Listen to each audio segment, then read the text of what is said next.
The first thing he noticed was the silence, not the usual morning quiet. Something was off. The air felt heavy, his body tense, like he had woken up in the middle of a bad dream. Then, his phone buzzed. His fingers hesitated before picking it up. Missed calls, unread messages. His chest tightened. The last time this happened, it was bad. Then he saw it, a news notification, and a name he knew better than his own. His best friend, murdered, his breath caught. This had to be a mistake, a misunderstanding. But before he could process it, his phone buzzed again. An unknown number. He answered, a voice, calm, official. "Sir, we need you to come down to the station. We have a few questions for you." His pulse pounded in his ears.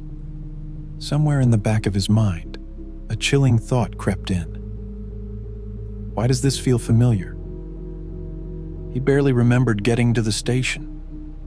Everything was a blur.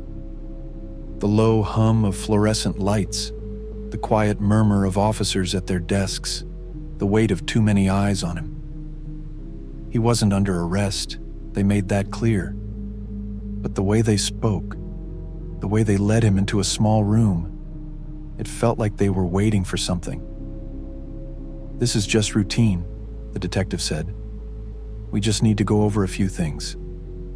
He nodded, but something felt off. The questions started simple. "When was the last time you saw him? Did you talk to him yesterday? Can anyone confirm where you were last night?" His stomach twisted. No, he was home, alone. A pause, a glance exchanged between the officers. "No messages between you two yesterday, but he texted you, right?" He checked his phone. Unread. He never saw it. Another glance between them. "Witnesses say you argued recently."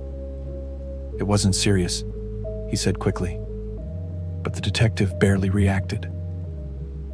"A bartender says you seemed frustrated last week. Said you were venting about something." His pulse quickened. He was frustrated that night, but it had nothing to do with his friend. None of this was proof.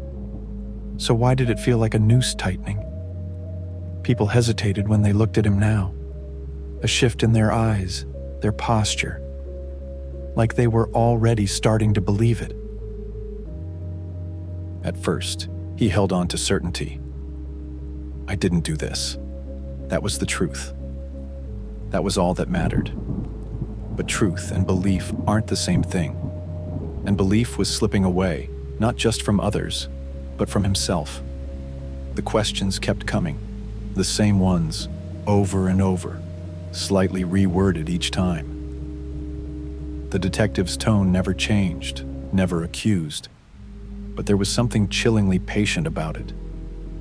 "You're sure the argument wasn't serious? You're sure you didn't see him that night? You're sure you didn't check your phone?" Each time, he said no. But each time, the doubt grew. Had the argument been worse than he remembered? He had been drinking that night. Was he careless? Had he missed something important? There was no evidence, but there didn't need to be. The weight of suspicion was enough. The first time a friend didn't return his call, he brushed it off. The second time, it stung. By the third, he stopped trying. Then the news broke. Person of interest questioned in friend's murder. His name right there in bold letters. No accusations, no proof. Just enough to plant the seed. The police weren't saying he was guilty. They didn't have to. And the worst part, he was starting to feel it. Not guilt for something he had done, but guilt for the fact that no one believed him. His lawyer sat across from him, flipping through a file, jaw tight, eyes scanning the pages like he was searching for something.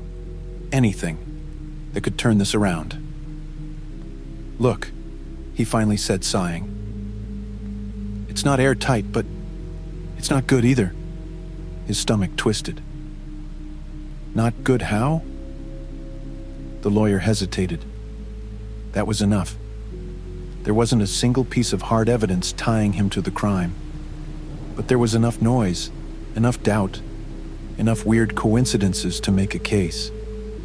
The cashier claimed she remembered him buying something odd that night. She couldn't recall exactly what, but her certainty was growing with every retelling. His texts?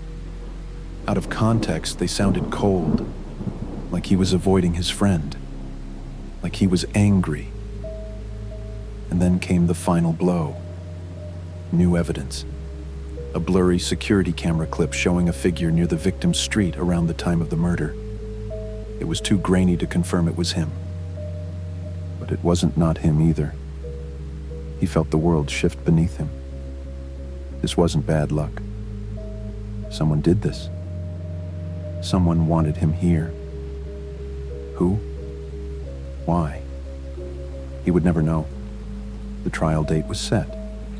The system had already made its decision. The room was freezing. He barely felt it.